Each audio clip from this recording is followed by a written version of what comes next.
코로나가 어느덧 2달이 지나가고 있습니다. 처음에는 이게 뭔가 싶어서 그래도 우리가 할 수 있는 여러 가지 대응을 각자나 아니면 공동체나 또 도시가 이에 대해서 했지만 이제 2달이 지나가다 보니까 서서히 지쳐가시는 분들도 계시고 또 무료하고 반복된 일상 자체가 답답하고 또 때로는 마음속에서 나도 모르는 분노가 또 불안이 솟구쳐 오르는 분들도 계실 겁니다. 그래서 이제쯤 되니까 언제 우리가 복귀합니까? 언제 직장으로 또 언제 사회로 일상으로 또 교회로는 언제 복귀할 수 있습니까? 물론 주정부에서 이거를 4단계로 나누어서 아직 전혀 좀 예측이 쉽지 않는 상황으로 조건을 충족시켜야 차츰차츰 복귀할 그런 수순을 밟겠지만 여튼 우리 마음속에서는 이게 언제 끝납니까? 언제 복귀합니까? 언제 이제 평범한 일상으로 우리 돌아갈 수 있습니까? 이런 궁금증, 질문들이 나올 법한 그런 때를 우리가 지나고 있습니다. 쉽지 않은 시기입니다. 답답한 마음도 있을 거고 이제 점점 렌트비에 가지고 있는 그 액수도 마지막 데드라인 지점으로 향하는 분들도 있을 거고요. 그런 분들 생각하면 또 제 마음도 솔직히 조급해질 때도 있고 또 어떻게 한 사람이라도 이 시국에서 낙담해서 낙오하지 않고 모든 성도들이 또 모든 사람들이 한 사람이라도 또 전면에 세워서 이 난국을 잘 희망을 가지고 헤쳐나갈 수 있게 할까 그런 생각을 가지고 지나가고 있습니다. 여하튼 이런 때에 하나님께서 우리에게 온라인 홈커밍 예배를 허락해 주셨고 오늘 우리를 하나의 공동체로 하나의 예배로 이 안에 우리를 불러주셨습니다. 오늘 말씀의 제목이 다시 대동입니다. 다시 대동. 그리고 요한복음 6장 방금 전에 읽었던 오병이어의 기적 이야기를 우리에게 주셨습니다. 오병이어의 기적 이야기는 예수님을 믿지 않는 사람들조차도 어느 정도는 좀 짐작이 되고 알 정도로 사회적으로도 또 우리 신앙 안에서 아주 익숙하고 또 아주 친숙한 이야기죠. 오병이어는 말 그대로 물고기 2마리와 보리빵, 보리떡 5개 그걸로 5,000군 중에 함께 먹고도 12강주리가 남았다라고 하는 핵심적인 그런 스토리 플롯을 가지고 있는 기적 이야기입니다. 여튼 오병이어는 한 아이가 가지고 있던 도시락이었죠. 한 아이가 가지고 있는 식사였습니다. 이걸 가지고 그 수많은 사람들이 함께 먹고도 남았다라고 하는 그런 좀 엄청난 기적의 이야기죠. 문제는 이 이야기를 2000년 전에 있었던 이 기적 이야기를 오늘 우리가 함께 읽었는데 이것이 오늘 과연 오늘 이 시대를 살아가는 우리들에게도 이 기적이 일어날 수 있을까? 이 기적 이야기는 어느 정도 선까지 우리에게 적용될 수 있는 건가? 이런 기적이 나에게도 기대될 수 있는 건가? 이것이 오늘 우리 성서가 가지고 있는 우리에게 주는 진짜 의미, 참다운 의미 아니겠습니까? 만약에 이런 신락 같은 기대, 이런 기적이 오늘 나에게도 쓰여지는 신락 같은 기대가 생겼다면 나는 어떤 종류의 기대, 또 어떤 모양의 기적을 기대할 수 있을까? 해야만 할까? 오늘 예수님이 베푼 이 기적이 오늘 내게도 하나의 의미 있는 기적, 뭔가를 설명할 수 없는, 설명이 불가능한 그런 기적이 내 안에서도 기대되어지는 그런 움직임이 있을 수 있다고 한다면 오늘 이 설교는 여러분들에게는 큰 의미가 되는 선물이 될 줄로 믿습니다. 오늘 오병이어 기적이 일어났죠. 이 기적이 진행되는 이 과정 안에서 3가지 중요한 포인트들을 우리가 함께 짚어보면서 말씀의 은혜를 나누려고 합니다. 오늘 이 말씀 안에서 성령님의 우리가 도우심을 기적을 바라는 그런 절박한 심정으로 우리가 함께 듣고 나누기를 주의 이름으로 축복합니다. 첫 번째로는 기적의 시작이 무엇냐 이겁니다. 기적의 시작이 무엇입니까? 기적은 어디로부터 시작되느냐? 어떤 지점에서 시작되느냐? 이겁니다. 물론 세상에는 인간의 언어로 설명하기 쉽지 않은 많은 기적들이 있죠. 그 기적이 오늘 본문 안에서는 그 예수님께서 베푸시는 기적인데 이 기적이 어디에서 시작할 수 있느냐, 시작했느냐 이겁니다. 이 기적이 일어났던 주변의 환경은 이렇습니다. 갈릴리, 저 북쪽의 갈릴리 호수의 중앙에 있는 베세다라고 하는 한 마을에서 시작이 됩니다. 때는 유월절 명절이었습니다. 이 유월절 명절에는 전부 다 유대인들은 해외에 흩어졌던 교포 유대인들까지 전부 예루살렘으로 집결하는 그런 명절이죠. 이스라엘 백성에게는 1년 중에 가장 커다란 명절입니다. 예루살렘에 순례하는 게 신앙의 중요한 덕목이고 의무였죠. 그런데 이례적으로 저 남쪽에는 예루살렘에 안 가고 저 북쪽에 6월절임에도 불구하고 갈릴리 호수의 예수님의 주변에 종일 큰 무리가 있었다는 것, 이거 자체가 상당히 이례적입니다. 그것도 장정만 5천 명이니까 못 잡아도 10,000명에 가까운 인파가 예수님 주변에 종일 들판에서 갈릴리 호숫가가 바라보이는 그런 정경의 들판에서 모여서 하나님의 말씀을 들었습니다. 그날 장소를 작년 성지순례 때 우리가 성도들과 함께 가보기도 했지만 무리가 아주 정말 아름다운 들판입니다. 끝이 보이지 않는 나지막한 구름 같은 들판인데 거기에 사람들이 쭉 하고 모여 있었을 겁니다. 이 큰 무리는 해질녘까지도 그 자리를 떠나지 않았습니다. 그 시각 무렵에 예수님께서 아주 중요한 말씀을 하나 합니다. 5절이죠. 오늘 예수께서 눈을 들어 큰 무리가 자기에게로 오는 것을 보시고 빌립에게 이르시되 우리가 어디서 떡을 사서 이 사람들을 먹이겠느냐? 예수님이 이 말씀을 하셨습니다. 그러니까 질문을 하신 거죠. 우리가 어디서 떡을 사서 빵을 사서 이 사람들, 이 많은 무리들을 먹이겠느냐? 이 사람들의 입이 지금 이만저만한 숫자가 아니잖아요. 입만큼 저 사람들의 입의 숫자만큼 빵을 구해서 이 사람들이 입에 넣어줘야 되는데 어디서 그게 가능하겠느냐? 어떻게 가능하겠느냐? 이 질문을 합니다. 수요가 많은데 공급처가 지금 보이지 않습니다. 어디서 이걸 가져야 될지. 심각한 결핍입니다. 엄청난 부족이죠. 아직 오병이의 기적은 일어날 낌새도 보이지 않습니다. 결핍만 있습니다. 부족만 있고 예수님은 그 결핍을 주목하게 했습니다. 어느 정도 부족하니? 이게 가능한 거니? 어느 정도 결핍한 거니? 결핍을 메우기가, 인간의 힘으로는 결핍을 메우기가 매우 불가능한 그런 수준입니다.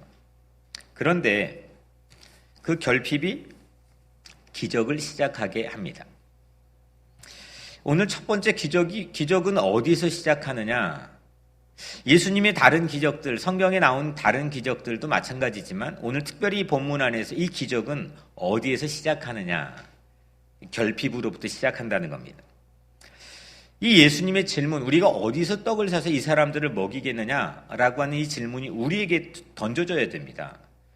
보통 우리는 결핍 앞에서 심리적인 요동을 칠 때가 많습니다. 이거 어디서 구할 수 있을까? 이게 이렇게 부족한데 이게 어떻게 가능한 걸까?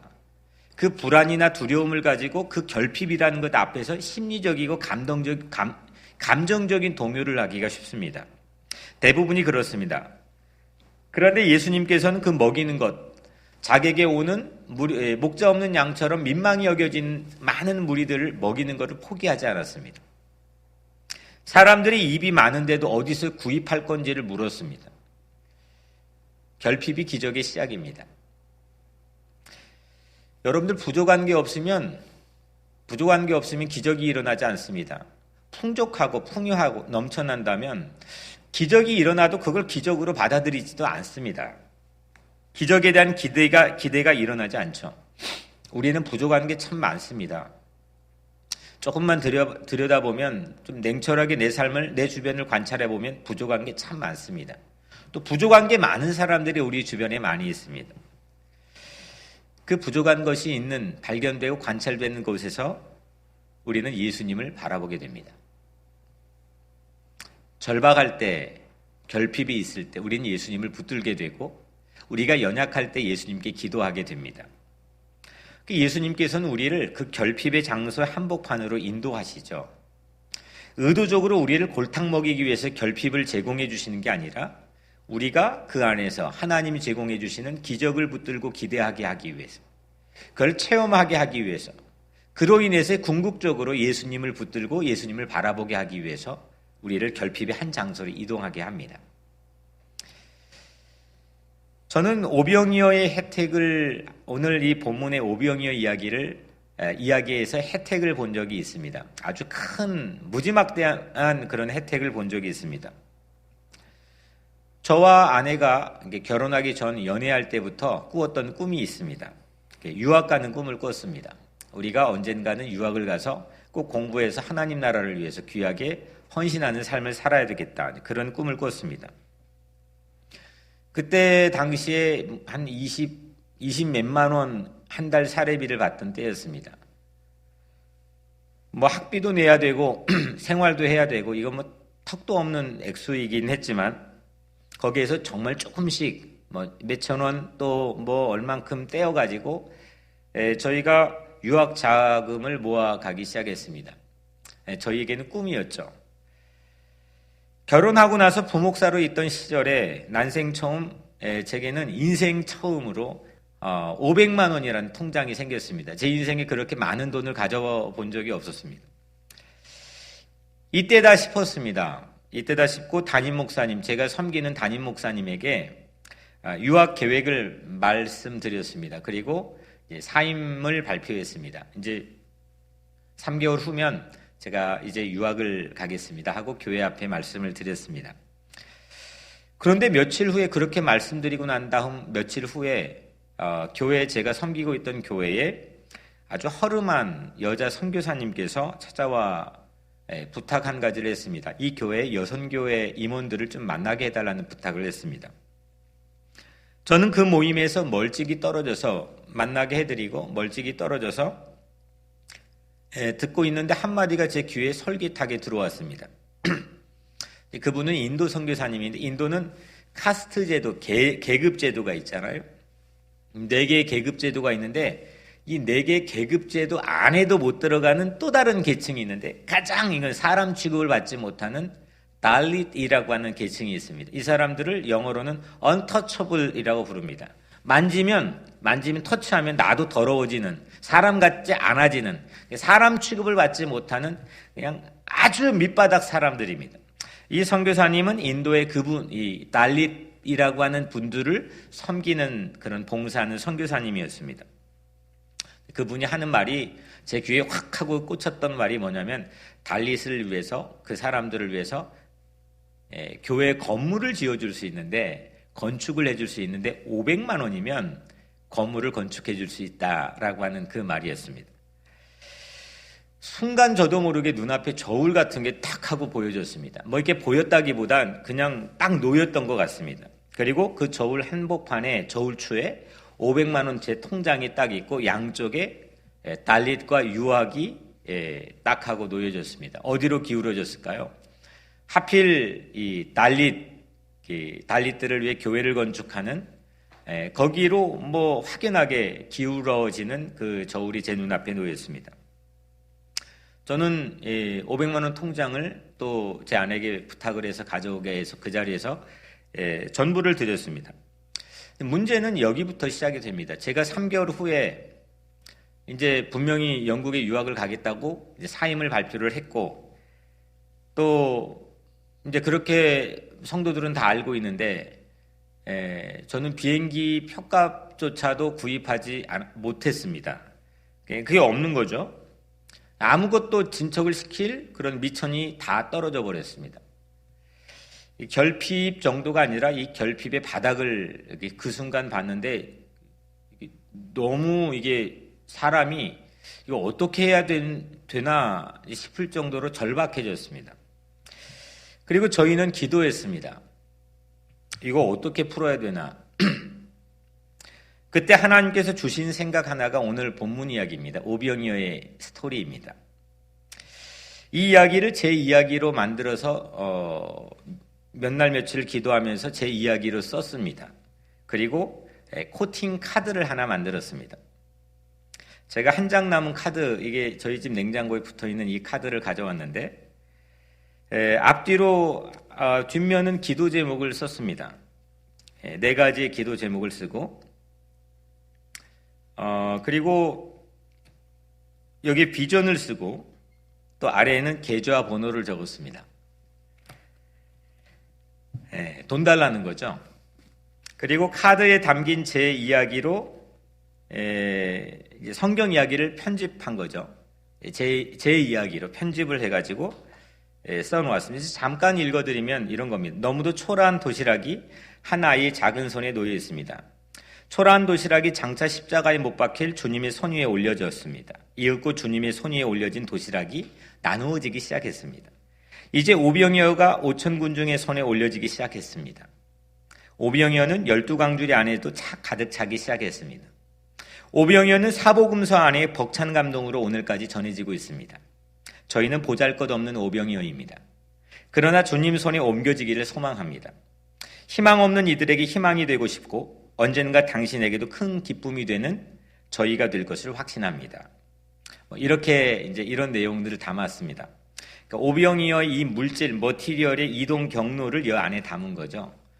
어떤 손에 옮겨지고, 여튼 성경에도 담겨 있고, 그래서 우리 자체가 오병이어가 되고 싶은 그런 이동 경로에 대한 그런 미라클에 대한 스토리를 편집해가지고 담아놨습니다.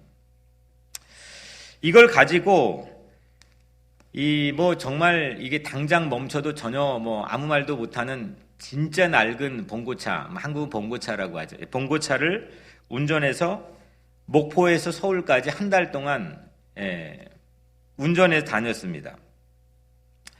주일만 교회 봉사하러 오고 목사님께 말씀해놓고 평일은 그렇게 이제 전국을 누비고 다녔습니다. 알지도 못한 교회들을 찾아 다녔습니다. 이 카드를 보여드리면서 한 달에 제게 2만 원씩, 한 달에 2만 원씩 2년만 도와주십시오. 제가 헌금해 주십시오. 이렇게 투자해 달라고 했습니다. 제 희망이, 제 비전이 이건데, 제가 오늘 처음 뵙지만, 여튼, 이게 당신의 마음속에 감동을 주신다면, 한 달에 2만 원씩 2년만 제게 투자해 주십시오. 그러면 오병이어가 되도록 최선을 다해 보겠습니다. 라고 한 달 동안 호소하고 다녔습니다.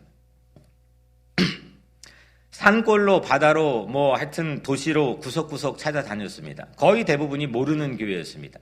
제가 그때 당시에 어렸으니까 아는 사람도 많지 않았고 여튼 그렇게 다녔습니다. 그런데 공교롭게도 큰 교회가 막 이렇게 도와주는 일은 거의 없었습니다.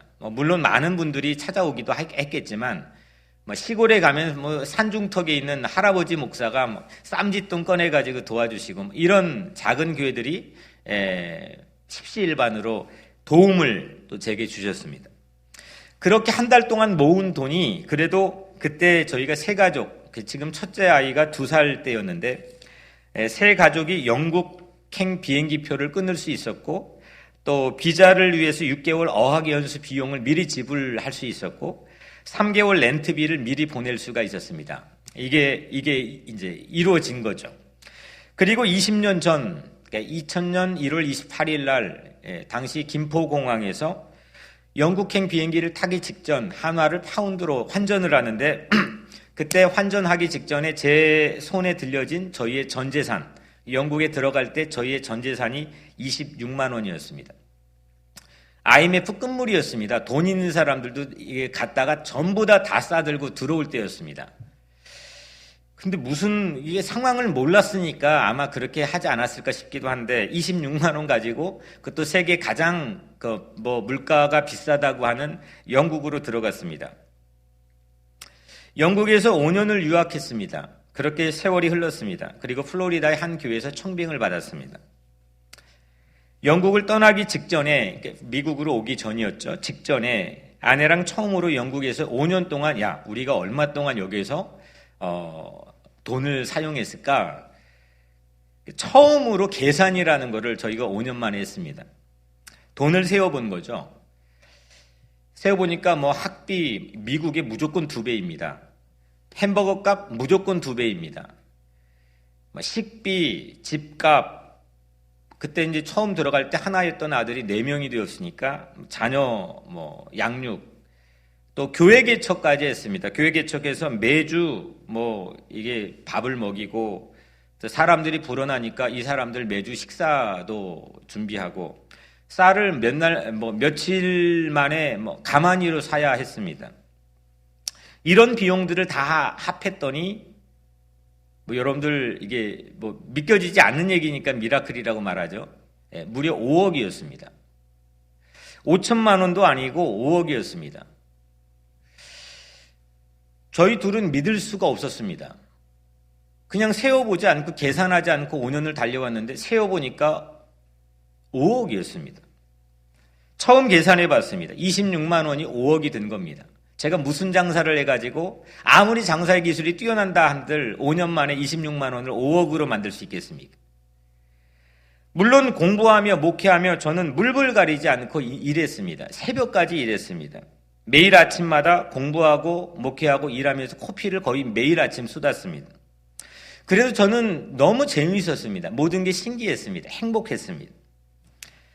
근데 저희가 그 돈을 셀 때 지출만 셀 수가 있었습니다. 이런 걸로 우리가 돈을 썼겠다, 쓸 수밖에 없었겠다, 썼다라고 하는 지출만 셌습니다. 왜냐하면 수입을 셀 수가 없었습니다. 수입이 어디에서 나왔는지 설명이 안 되는 겁니다. 대체 어디에서 나왔는지, 이게 어디서 나왔는지, 이게 전혀 가늠이 안 되고 설명이 안 되는 겁니다. 저는 하나님이 해주신 은혜의 기적이라는 건 설명이 안 돼야 된다는 겁니다. 교회에 이렇게 부흥했다? 막 사람들이 비법, 비결을 얘기하는데 설명이 안 돼야 되는 게 하나님이 주신 기적입니다. 이거 어떻게 된 거지? 까무러치게 놀랄 뿐, 그 앞에 감탄을 하고 있을 뿐 설명이 안 되는 겁니다. 누가 큰 돈을 줘본 적도 없습니다. 그야말로 은혜였고 오병이의 기적이었습니다. 500만 원 통장이 없어지고 난 다음, 밑바닥 결핍, 아무것도 없는 결핍에서 찾았던 오병이어 은혜로운 체험이었습니다. 물론 그 이후에도 제 인생 자체가 아무것도 없는 빈털터리가 하나님의 은혜로 살아온 인생이고, 정말 과분한 은혜이고, 지금도 너무너무 과분한 은혜의 삶을 살고 있지만, 그때 당시에 결핍이 없었다고 한다면 IMF 끝물이었는데 영국 가서 아마 가지도 못하고, 갔더라도 몇 개월 있다가 아마 그냥 돌아오지 않았을까 싶습니다. 저는 결핍의 밑바닥에서 오병이어가 이동한 경로, 오늘 이 도시락 하나가 어떻게 이동했지? 아이의 손에서 예수님의 손으로, 또 예수님의 손에서 또 제자들의 손으로, 군중의 손으로, 이렇게 이동한 경로를 추적하고 쓰고, 그걸 외우고, 그거를 목포에서 서울까지 전하고, 그걸 믿을 수밖에 없었습니다. 그냥 그게 내 얘기였습니다. 이게 예수 믿으니까 우리가 이 본문을 외우자, 믿자, 이런 게 아니었습니다. 절박했습니다. 이건 믿지 않고선 길이 없었습니다. 기적을 위해 내가 어떤 일이라도 무엇도 마다하지 않고 최선을 다하리라. 이게 제가 성공을 위해서 만약에 했다면 그렇게 못했을 겁니다. 아무도 모르는데 찾아가가지고 내 성공, 내 안위를 위해서 했다면 그렇게 하지 못했을 겁니다. 근데 이거 해야 그 다음 길이 열리고, 이거 해야만 하나님이 살아계시다는 걸 내가 믿을 수 있고 누군가에게 얘기할 수 있다고 하는 그런 마음이 생겼기 때문입니다. 아무것도 없던 시절 하나님이 나를 인도해 주신다는 걸 내 스스로 검증하고 믿지 못하는 상황이라면 내가 어떻게 세상에 나가 사람들에게 살아계신 하나님을 전할 수 있겠느냐. 그게 저에게는 매우 큰 도전이었습니다. 그래서 저는 생각하게 됩니다. 그 결핍이 우리를 당황스럽고 불안하게 만드는 그런 요소가 아니라 결핍이 가장 큰 소유라고 하는 겁니다. 사람들은 그 소유의 양에 따라서 그 사람의 어떤 계층이나 이런 것들을 구분하지만 저는 성경 안에서 길어올린 영감을 가지고 감히 확언하건대 결핍은 우리에겐 가장 커다란 소유입니다. 허기짐이, 배고픔이 배부름보다 더 큰 소유가 될 수가 있습니다. 왜냐하면 그때에서야 우리는 기적을 베풀어 주시는 주님을 바라볼 수 있기 때문입니다. 그때서야 우리는 절박하게 내 힘, 내 능력, 내 지혜 모든 것 내려놓고 주님께 기도할 수 있기 때문입니다. 그때서야 내 삶에서도 기적이라는 것, 미라클이라고 하는 것을 믿고 그런 내 삶의 상식처럼 읽고 외우고 쓰고 믿어질 수 있기 때문입니다.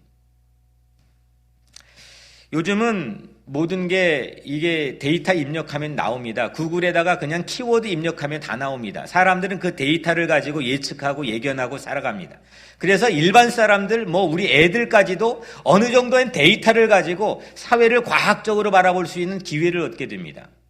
그런 시대에 우리가 기적이라는 것, 미라클이라고 하는 걸 기대할 수 있는 시대겠습니까? 그건 딴 나라 얘기가 되기 쉬운 그런 시대를 살고 있습니다. 사람들은 그리고 지금 코로나라고 해서 많은 결핍들, 마스크 부족하고 의료 장비 부족하고 건강 부족하고 경제 부족하고 일자리 부족하고 수없이 부족한 것들을 말하지만 정말 절대적 가난에서 사람들이 부족했던 시대와 비교해 본다면 저 IT에 살고 있는 고아들과 비교해 본다면 우리는 너무 풍족한 사회의 시대 속에 살고 있는 겁니다. 뭐가 부족한 겁니까? 뭐가 결핍입니까? 뭘 못할 수 있겠습니까? 가장 큰 결핍은 내 마음속에서 주님 베풀어 주신 그런 미라클을 기대하지 못하는 데서 오는 겁니다. 사회적으로 이민자들이 어려운 시대에 살고 있습니다. 이민자들이 어떻게 새로운 길을 열 수 있느냐? 이 계산이 되진 않지만 하나님 베풀어 주신 기적을 믿는 것, 이것이 우리 사회를 밝게 새롭게 길을 열어가는 중요한 촉매 역할을 한다고 저는 믿습니다. 결핍이 주님을 바라보게 합니다. 그리고 여러분의 기적 이야기로 쓰여지게 합니다. 오늘 기적은 어디에 시작하느냐? 우리 각자의 삶의 결핍, 그 가장 큰 소유로부터 기적은 시작합니다. 두 번째, 결핍의 목적이 뭡니까? 기적의 목적이 뭡니까? 처음에 기적의 시작은 결핍으로부터 시작할 수 있다고 한다면, 두 번째, 기적의 목적이 뭐냐? 이게 세상 기적 말고 이 성경 안에 나와 있는 기적, 미라클의 목적이 뭐냐 이겁니다. 예수님께서 질문했죠. 우리가 어디서 이 빵을 사서 이 사람들로 먹게 할 수 있겠느냐라고 물어봤죠. 그때 이제 예수님이 12제자 중에 한 제자인 빌립이 대답하죠. 빌립이 대답하되 7절입니다. 각 사람으로 조금씩 받게 할지라도 200데나리온의 떡이 부족하리이다. 각 사람으로 조금씩 받게 할지라도 한 사람 한 사람씩 떡을 가장 최소치로 제공할지라도 200데나리온이면 당시 노동자 한 사람이 6개월, 7개월 동안 받는 반년치 연봉입니다. 상당한 액수죠. 각 사람으로 조금씩, 한 사람씩 최소치로, 최소 비용이죠. 이만큼만 있으면 그래도 가능할 텐데 지금 이거 어디서 날 수 있겠습니까? 이런 식이잖아요. 사람이요, 계산하고 뭔가 시작하면 기적 기대하지 않는다는 겁니다. 사람이 이게 끝나고 나서 계산을 하는 거는 모르겠지만 아예 사실은 끝나고도 계산 안 하는 게 가장 중요한 겁니다. 기적이라는 건요, 계산하면 마음속에 뭐부터 오느냐? 두려워집니다. 두려워지는데 시도하겠습니까? 두려운데 이게 가능할까? 그런 퀘스천 마크가 마음에 가득한데 그건 내가 탁 뛰어가지고 앞으로 나갈 그런 동력이 내 안에 생길 수 있겠습니까? 불가능합니다. 사람이 계산하는 사람은 그 눈빛 안에서도 기적 기대하지 않는 겁니다. 근데 오늘 이 빌립은 예수님 최소치 비용을 한번 계산해봐도 이 정도인데 이게 이렇게 부족한데 이게 가능하겠습니까? 이렇게 대답했습니다. 이 마태복음 14장에 똑같은 동일한 이야기가 있는데 마태복음 14장에서는 오늘 없는 얘기가 있습니다. 오병이어의 이야기에 예수님께서 이 사람들로 이렇게 빵 먹게 하려면 어디서 사 먹이면 되겠니? 라고 물어보니까 제자들이 이구동성으로 말하죠. 예수님 이 큰 무리를 보내어서 마을로 들어가 먹을 것을 사 먹게 하옵소서. 마가복음에도 나옵니다. 지금 당장 이 마을로 내려가 가지고 이 사람들 각자가 사 먹게 하자는 겁니다. 다시 말하면 더치페이 하자는 거죠. 각자 해결하자는 겁니다. 가장 서양적이고 가장 쉽고 가장 합리적이고 가장 이성적인 방법입니다. 이거는 아예 기적을 못 보는 거죠. 각자 해결하자는 거니까 기적이 머릿속에 못 들어와 있는 겁니다. 제자 안드레도 세 번째 방법을 또 제안하죠. 오비용의 도시락을 가진 한 아이를 군중 속에 발견해가지고 이 안드레가 데리고 옵니다. 이 안드레는 사람 보는데 기가 막힌 선수입니다. 대어를 낚는 사람이 자기 형제 베드로를 전도한 사람도 안드레였고, 여하튼 이 안드레는 사람 발견하는데 귀신 같은 사람입니다. 근데 안드레가 예수님께 이 아이를 데려오는 장면을 보고 우리는 와, 역시 안드레, 그러니까 이 오늘 오병의 기적이 마치 핵심이 거기에 있는 것처럼 호도하지만 절대 저는 그렇게 보지 않습니다. 왜냐하면 안드레가 이렇게 말하거든요. 9절에 그것이 이 많은 사람에게 얼마나 되겠사옵나이까. 그것이 이 많은 예수님, 지금 군중들 보십시오. 끝이 보이지 않습니다. 아니 지금 예수님이 떡 좀 얼마나 있느냐 이게 찾아보라고 해서 찾아왔는데 이 아이가 가진 도시락 하나인데 이게 이 많은 사람에게 이게 입에 풀칠이라도 할 수 있겠습니까? 안 된다는 거죠. 뭐 기적의 기자도 지금 이미 접어 있는 상태입니다. 턱없이 부족한 양임을 말하고 있을 뿐입니다. 한 아이를 데리고 온 것까지는 참 대견한 일이지만 이게 오늘 오병이어의 기적이 마치 한 아이나 뭐 이 도시락이나 아니면 이걸 데리고 온 안드레나 이것이 마치 주역인 것처럼 호도하는 건 이건 잘못된 성경에 대한 관찰입니다. 안드레 역시도 기적을 기대하지 않았기 때문입니다.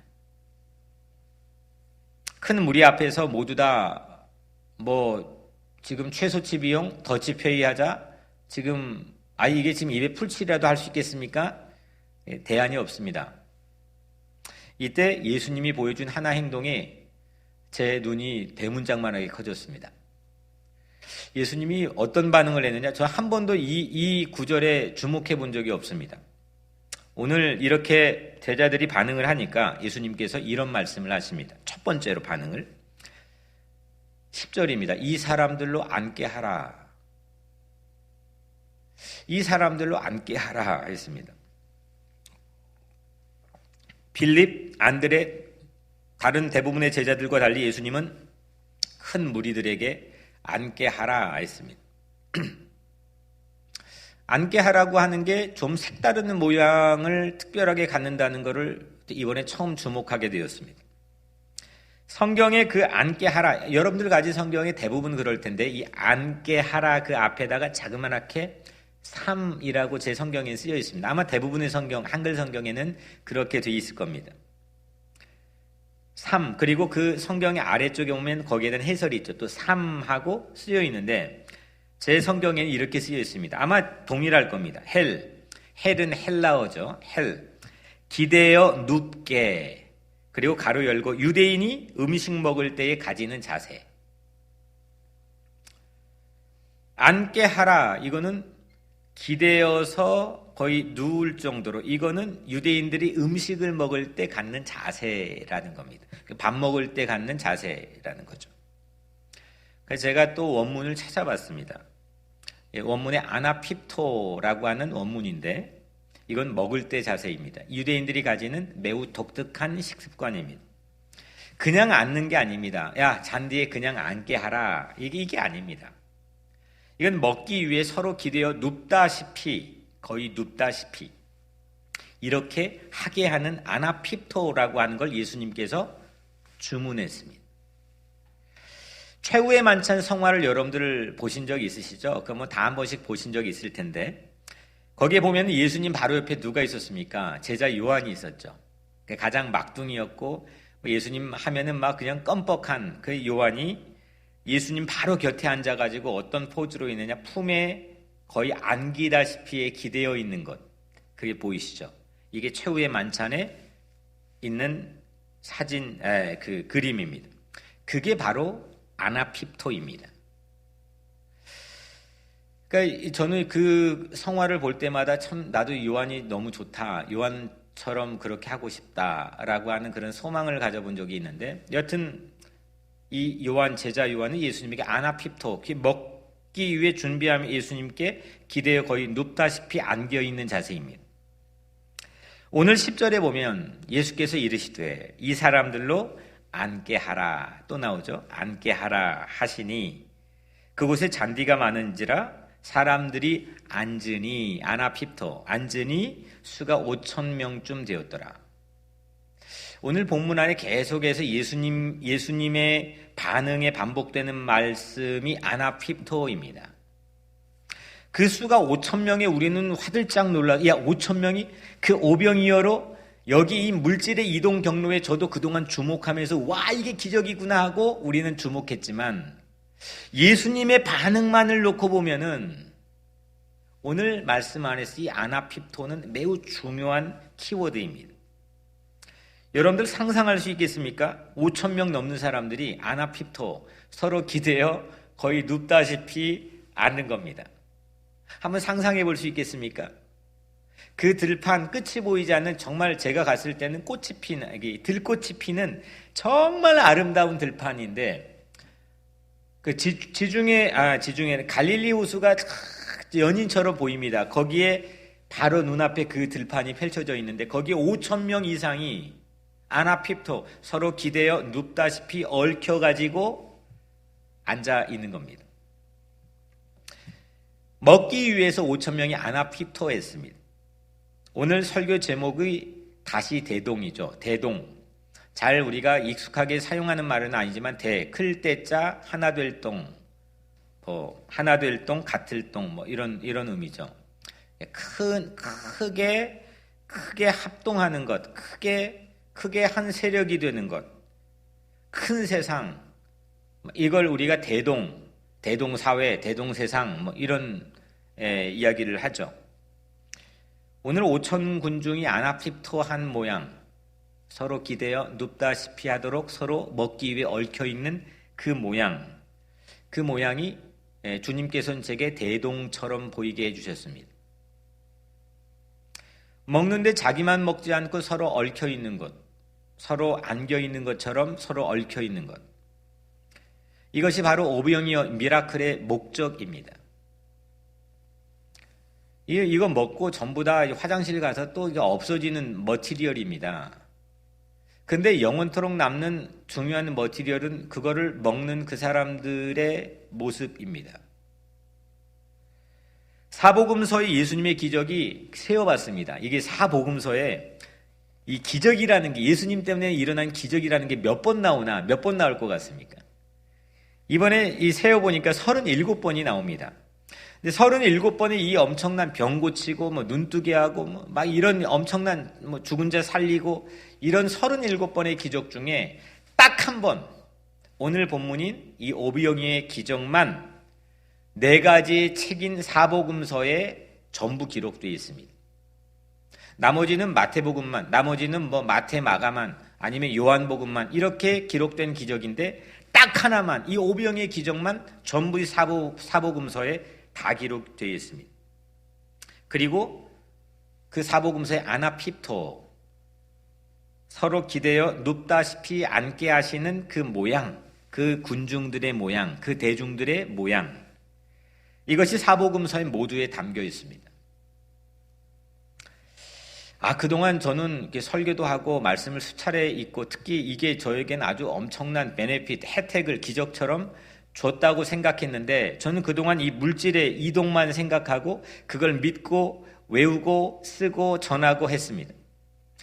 그런데 이게 그 머티리얼의 이동이 아니라 이게 사람들, 그거를 받아먹는 사람들, 존재들, 이 존재들이 변화를 이번 설교를 준비하며 처음 봤습니다.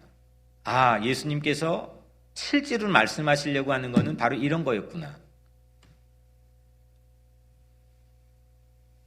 더불어 함께 나누고 먹고 그 모양, 하나님 나라죠. 대동입니다. 내일은 5.18 광주 민주화운동 40주년입니다.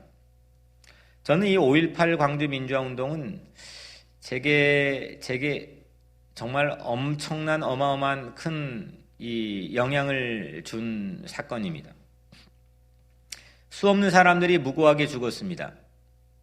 한때 그랬던 시절이 있었겠지 하지만 여전히 우리는 그때 무고하게 죽은 사람들의 희생 덕분에 민주주의라고 하는 한국 사회의 발전된 모습 속에 살고 있습니다.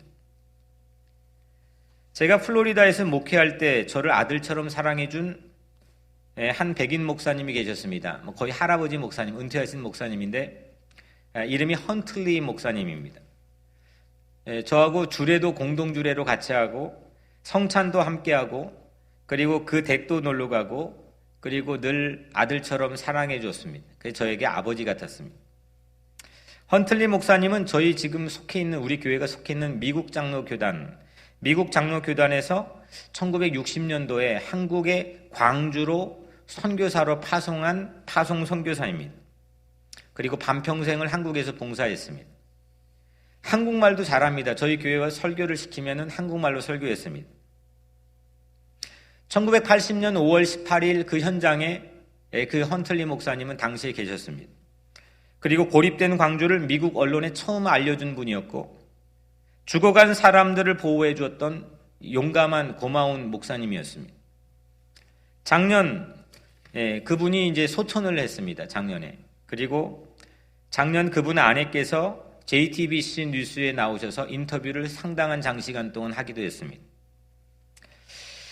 그런데 그분이 생전에 제가 플로리다 목회할 때 그 집에 찾아가서 제게 보여준 사진 여러 장이 있는데 그 중에 한 장이 제게 매우 인상 깊게 남아 있습니다. 제 마음에 울림을 줬습니다. 당시 5.18 광주 민주화운동 현장에 많은 사람들이 죽어가고 있었는데 거리에서 아낙네들이 주먹밥을 만들어가지고 그 시민들에게 또 그 청년들에게 젊은이들에게 자식들에게 나누어주는 장면이 담긴 사진이었습니다. 워낙 유명한 사진이긴 한데 그 사진과는 조금 다른 각도에 찍은 사진입니다. 그들은 전부 다 웃고 있었습니다. 우리가 보통 그 막 주먹밥 만들어서 나눠주는 5.18 사진은 아주 비장함이 느껴지는 사진인데 여튼 그래서 전부 다 화들짝 이렇게 웃고 있습니다.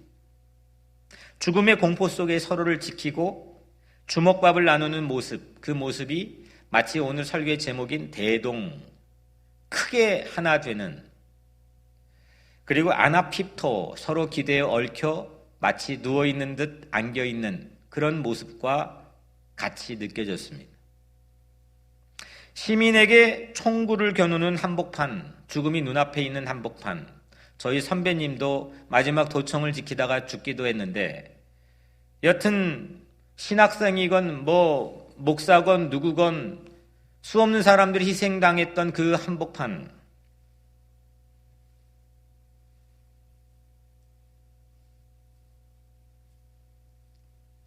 그 한복판에 서로를 지켜주는 대동의 모습이 제 마음속에 깊은 울림을 제공해 줬습니다.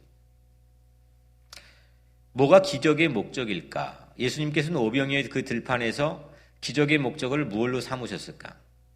왜 그 기적을 베풀게 하셨을까? 그냥 집으로 보내면 될 텐데 왜 그거를 해질녘을 넘어서까지 그 오병이어의 기적을 군중들에게 보이셨을까? 그리고 오늘 우리에게 읽게 하는 걸까? 그들이 음식을 나누는 이 대동의 장관을 한번 이 11절에서 보면 예수께서 떡을 가져 축사하신 후에 앉아있는 자들에게 나눠주시고 물고기도 그렇게 그들의 원대로 주시니라. 저도 그랬고 그동안 이 오병이어 기적하면 대부분의 목사들이나 대부분의 이 신앙인들이 축사하시고, 이 축사는 땡스기빙 들어서 감사했다는 겁니다. 적은 거 가지고 감사하는 거 대단한 거죠. 우리는 여기에만 포커스되어서 말씀을 보아왔습니다. 예수님은 정말 작은 도시락 가지고 감사했습니다. 그리고 아나핍토, 서로 얽혀 기대에 앉은 자들에게 제자들을 통해서 나누게 하셨죠. 조금씩이 아니라 원대로, 그들이 원하는 대로 나누게, 이게 조금씩 먹고 이제 끝내는 게 아니라 원대로 나누게 했습니다. 예수님께서 도시락 하나를 제자들에게 주었을 거고 도시락 받아서 그거 감사한 다음에 도시락 하나를 제자들 12명에게 차례차례로 줬을 거고 그 제자들은 도시락을 무리들에게 들어가서 나누었을 겁니다. 도시락 하나가 12명 제자에게 먼저 1차적으로 충분히 나누어지는 것, 이것부터가 기적이 아니겠습니까? 아니 그 하나를 어떻게 12명에게 나눕니까? 그리고 제자들은 무리 속으로 들어가 나눕니다. 12명이 5,000명에게 어떻게 나눕니까? 마가복음에 보면 50명씩 100명씩 무리를 지어 5,000명을 앉겠다고 했는데 아무리 질서 있게 앉았다고 해도 12명이 그걸 어떻게 나눕니까? 아마 그 다음날 이 날 셀 때까지 나눠도 제가 계산을 해보니까 이 나누기가 불가능합니다. 옆 사람, 뒷 사람에게 서로 나누었을 거고 그 안에서 기적이 일어났습니다.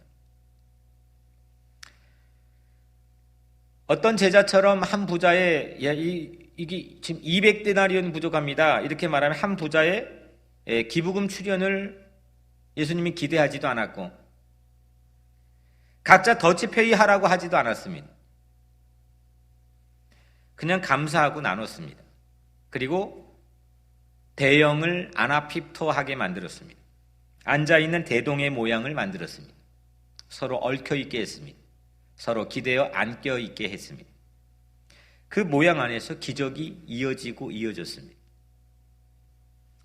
도시락 하나로는 혼자 먹고 금세 배고픕니다. 화장실 갔다 오면 없어지는 머티리얼입니다. 제가 만약 500만 원 혼자 더치페이처럼 유학 비용으로 썼다면 백발백중 시작조차도 못했을 겁니다.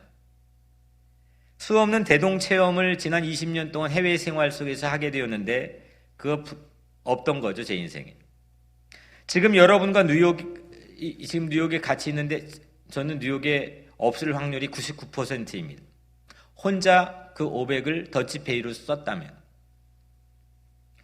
주님은 저를 아나핍토의 은혜로 인도하셨습니다. 서로 얽혀 기대어 기부금 출연하는 막대하는 부자를 만나는 것 못해도 각자 더치페이하게 하는 그런 이 현명한 이성적이고 합리적인 생각은 못해도 하나님께서는 제 인생을 통해서 아나핍토하게 하는 은사는 주신 것 같습니다.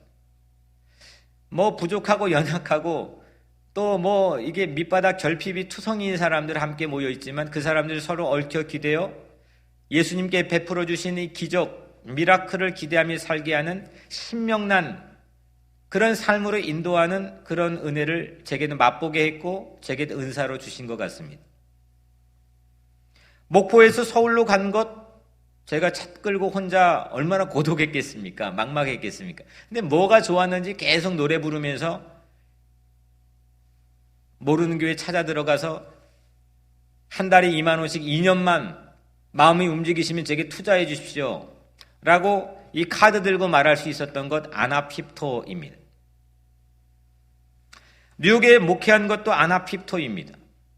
수많은 성도들로부터 사랑을 받고 저를 먹여 살려주시고 저는 또 성도들에게 그런 기회를 함께 나누기 위해서 애를 쓰려고 노력해 왔습니다. 주님이 먹이시려고 서로 기대어 앉게 하시는 은혜를 우리 모두에게 주시고 계십니다. 다시 대동입니다. 우리 삶 안에서의 대동이 사라져버린다면 이 기적, 대동에 대한 기적에 대한 새로운 비전이 잃어버려진다면 그거는 하나님 나라에 대한 꿈과 설렘을 잃어버리는 것과 동일합니다. 우리 목사 같은 목회자들 또 이 교회 리더들 그리고 우리 모든 이 말씀을 듣고 있는 성도들은 예수 믿는 사람들은 대동 하나님 나라 하나님이 우리의 결핍을 통해서 이루어 주시는 서로 더불어 함께 살아가는 천국 하나님 나라에 대한 꿈과 설렘을 갖게 해야 됩니다. 이것이 기적의 목적입니다. 이거는 사라지지 않습니다. 오늘 마지막 세 번째 이 기적 첫 번째는 뭐입니까? 기적은 어떻게 시작합니까? 무엇로 시작합니까? 결핍. 주님이 보게 하시는 결핍. 두 번째 기적 목적은 뭡니까? 기적의 파이널 스테이션은 뭡니까? 대동입니다. 하나님 나라죠. 마지막 그러면 기적의 열매는 뭡니까? 기적을 통해서 우리가 얻게 되는 누리게 되는 열매는 뭡니까? 오병이의 기적이 끝나갈 무렵이었습니다. 오늘 말씀의 마지막 부분이죠. 예수님이 의외의 행보를 보이십니다. 15절에 그러므로 예수께서 그들이 와서 자기를 억지로 붙들어 임금을 삼으려는 줄 아시고 다시 혼자 산으로 떠나가시니라. 제가 요즘에 우리 교회 비전이 다시 아닙니까? Again. 1월 첫 주부터 지금까지 지금 셀 수 없이 한 주도 빠지지 않고 다시 비전 시리즈를 말씀을 하나님 주시고 계시는데 요즘에는 신문, 주변에 매체, 모든 거 보면 다시만 제게 보입니다. 그렇게 다시만 크게 보이는데 오늘 말씀에 공교롭게 다시 혼자, 예수님께서 마지막 오늘 엔딩 장면으로 만들어주신 한 가지 컷은 다시 혼자입니다. 예수님께서 오병이어의 기적 분위기 얼마나 난리 났겠습니까? 그 기적의 분위기에 취해 있지 않았습니다. 사람들은 억지로 그를 임금으로 세우려고 하는 움직임이 있다는 것 예수님이 간파했는데도 불구하고 거기에 대중에 휩쓸리지 않았습니다. 이 예수님이 과연 어떤 분이신가? 예수님의 마음에는 뭐가 있나? 다시 대동을 이루신 예수님께서는 오늘 다시 혼자 산으로 그냥 떠나가시더라. 오늘 대지의 첫 번째 질문은, 야, 너희들 이 사람들로 다 먹게 하기 위해서는 어디서 떡을 사면 되겠니? 라고 물었죠. 두 번째는 사람들로 앉게 하라 라고 하는 예수님 반응이었습니다. 오늘 마지막은 뭐냐면 다시 혼자 산으로 떠나가시니라. 이 다시 혼자 산으로 떠났다. 다시 혼자는 십자가에서 홀로 세상의 모든 죄를 뒤집어쓰고 대신 죽으시는 예수님의 그 다시 혼자 올라가신 그 십자가의 삶을 예견하게 해줍니다. 혼자, 이건 고독한 겁니다. 힘든 겁니다. 아픈 겁니다. 하지만 이렇게 고독하게 보이는 거지만 예수님께서는 그걸 사명으로 알았습니다. 사명자의 행복한 길을 걸었습니다. 예수님은 내가 세상에 왜 태어나느냐, 왜 왔느냐 이 질문을 우리에게 확연하게 대답해 주죠. 여러분들은 왜 태어났습니까? 하이데거였던가요? 하이데거는 우리 인간을 세상에 내동댕이 쳐진 존재로 이렇게 표현했죠. 세상에 내던져진 존재. 이걸 좀 약간 영적으로 함석헌 선생님은 우리 인생을 하나님 발길에 채워진 존재로 시를 지으셨죠. 뒤돌아보니까 나 어떻게 왔느냐? 하나님 발길에 채워왔다는 거죠. 근데 이게 예수님은 거기에 대한 분명한 답을 해주십니다. 내가 이 엄청난 은하계의 우주 속에서 내가 이 조그만한 이 점보다도 못한 이 지구 땅에 나는 1973년 어느 모일에 왜 태어나느냐? 나는 너라면 어떻게 했고 너는 나라면 어떻게 했겠느냐? 이 존재론적 질문을 우리는 가끔씩 던지면서 합니다. 나는 왜 태어나느냐? 나는 무엇을 위해 태어나느냐? 예수님께서는 거기에 대한 답을 확인하게 주시죠. 나는 보냄받은 존재라는 거죠. 생명이라고 하는 것은 명을 따라 산다는 겁니다. 명이 뭡니까? 하나님의 명령입니다. 하나님께서 가라. 하나님의 그 섭리 계획 안에서 나는 보내졌고 그 보냄받은 사명을 위해서 살아간다는 거죠. 그걸 잃어버리면 그냥 막무가내로 살아가는 겁니다. 그냥 코로나 전국에서도 보이는 거 없이 허공에 헛발질하며 살아가는 겁니다. 뒤돌아보니까 모든 게 허망한 거죠. 열심히 돈 벌었고 열심히 자녀 키웠는데 어느 순간 허망한 겁니다. 그게 인생입니다. 왜냐? 내가 왜 태어난지를 모르기 때문입니다. 그냥 마구막 이게 그냥 던져진 존재냐? 우리는 그 의식을 분명히 가져야 됩니다. 예수님처럼 나는 보냄받은 존재입니다. 분명한 이유가 있어서 하나님의 명을 따라 살아가는 보냄받은 사명자라는 겁니다. 이게 풀리지 않으면 아무리 똑똑하고 아무리 이성적으로 합리적으로 자기의 삶에 대해 설명할 수 있어도 열심히 살아도 최선을 다해도 삶이 어느 순간 답할 수 없는 질문 앞에서 허무해질 수밖에 없는 겁니다. 대동 이 하나님 나라의 꿈을 품고 숙명처럼 늘 다시 혼자의 삶에 우뚝 서서 십자가를 향해 걸어가는 예수님의 삶. 그것이 바로 기적의 열매입니다. 그 사명자의 길이 다시 혼자입니다. 그냥 우리가 세상에서 아주 시니컬하게 나는 고독한 다시 혼자, 인생은 혼자야 라는 그런 게 아닙니다. 그 사명자를 보냄받은 자의 길을 걸어가는 그 목적에서 눈을 떼지 않고 자기 삶의 본분의 사명을 다하는 그 행복한 사명자의 길이 다시 혼자입니다.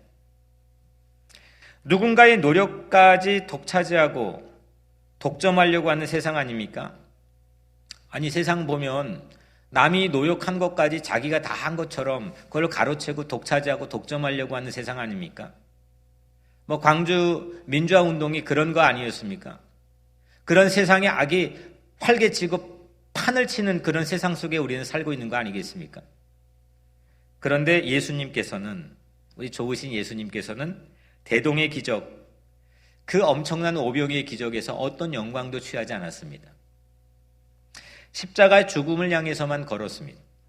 이것이 기적의 열매였습니다. 기적은 기적 자체를 위해서 있지 않습니다. 세상은 기적이 기적 자체를 위해 있을지 모르겠지만 성경에서는 기적이 기적 자체를 위해 있지는 않습니다. 기적은 다시 대동, 하나님 나라를 향한 이정표, 사인포스트일 뿐입니다. 이쪽 길로 가, 이쪽 길로 가, 그걸 알려주는 이정표일 뿐입니다. 예수님은 오병이어를 넘어서 스스로를 이렇게 표현하시죠. 같은 장 요한복음 6장에 나는 생명의 떡이니라 이렇게 했습니다. 나는 생명의 떡이니 내게 오는 자는 결코 줄이지 아니할 터이요 나를 믿는 자는 영원히 목마르지 아니하리라. 예수님은 생명의 떡, 생명의 빵이십니다. 예수님은 영원히 줄이지 않고 목마르지 않는 하나님 나라를 위해서 다시 혼자가 되어주십니다. 나를 대신해 그 십자가에 올라가 나의 모든 삶의 고독과 문제와 외로움과 모든 죄악을 뒤집어 쓰시고 예수님께서는 다시 혼자 우리를 위해 대속의 죽음을, 희생을, 사랑을 베풀어 주십니다. 이것이 예수님의 기적의 열매입니다. 진실한 진정한 대동세상, 이 대동세상을 함께 꿈꾸는 공동체, 믿음의 공동체가 우리 교회가 되기를 주의 이름으로 축복합니다. 특별히 우리 교회만, 내 교회만, 내 가정만 이 좁은 예수 믿지 않는 사람들로 가질 수 있는 시야에 갇혀 있지 않고 내 교회를 넘어서서 내가 살고 있는 민족을 넘어서서 또 내 가정을 넘어서서 내 개인의 이 자아를 넘어서서 모든 욕망을 꺾고 함께 얽혀 기대어 함께 먹을 준비가 돼 있는 이 대동의 세상을, 참다운 대동의 세상을 가슴에 품고 사명자로 보냄받은 자의 사명을 다할 수 있는 그런 여러분들 모두가 되기를 주님 이름으로 축복합니다. 사랑하는 여러분, 오병이의 기적을 살펴봤습니다. 오병이의 기적이, 이 기적이 나의 기적, 우리의 기적이 되게 합시다. 기적의 시작은 결핍이었습니다. 주님은 그 결핍을 보게 하시고 그 결핍을 통해 주님을 바라보게 하십니다. 그래서 기적이 시작되게 하십니다. 결핍이 가장 우리의 커다란 소유가 될 수 있는 이유는 예수를 향한 굶주림, 예수를 향한 허기짐을 갖게 하기 때문입니다. 예수님께서 우리를 앉게 하시는 아나핍토, 이거 대동, 서로 얽혀 기대어 눕게 하다시피 한 이 아나핍토의 모양, 대동의 모양이 기적의 목적입니다. 서로 기대어 지켜주는 나눔과 돌봄, 이것이 바로 기적의 목적이기 때문입니다. 예수는 다시 혼자였습니다. 거기가 바로 십자가의 사랑입니다. 세상은 이해할 수 없는, 세상은 설명할 수 없는 그 기적, 그게 바로 십자가이기 때문입니다. 그 사랑의 기적으로 오늘 주님은 여러분들을 초대하십니다. 그 기적을 통해 여러분들의 각자의 삶이 모든 세상의 어려운 이 한계로부터 탈피해 이 대동의 세상에 함께 앉아 얽혀 기대어 새로운 꿈을 꾸는 그런 한 주의 시작이 되기를 주님의 이름으로 간절히 축복합니다.